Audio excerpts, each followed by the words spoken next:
Depuis 2016, le ministre de la Culture du Sénégal s'est engagé dans un ambitieux exercice d'inventaire national des éléments du PCI dans le but de sauvegarder le patrimoine culturel immatériel. Ainsi, 59 éléments ont été inventoriés, répartis ainsi.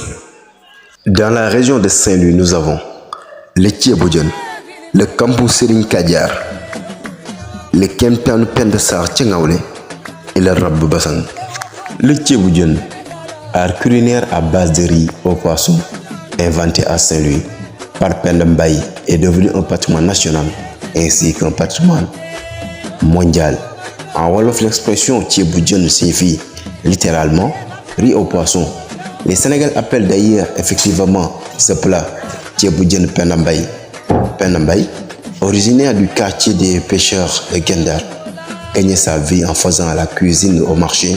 Un jour, elle a eu l'idée de malaxer de la tomate cerise pour l'utiliser dans son mode de cuisson, donnant une couleur rouge et un goût spécial au riz au poisson.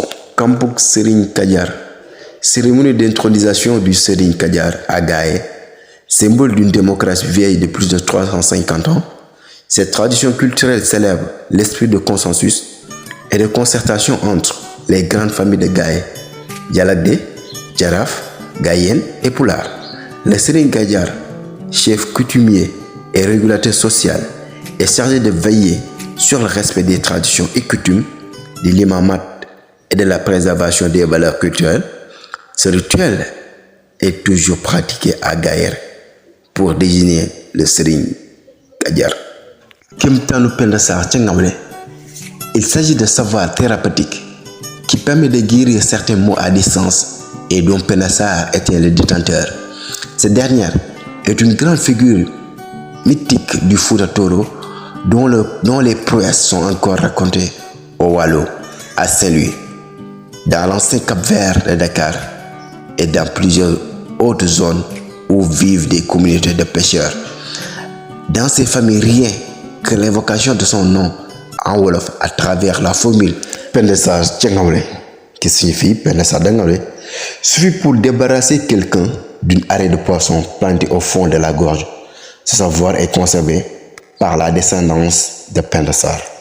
Rabou Bassang.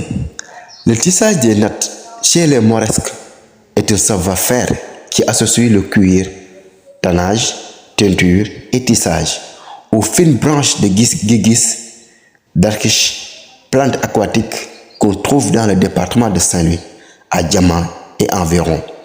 Ces techniques de confection se transmettent au sein de la communauté de Maure de génération en génération, de mère à fille. La voix.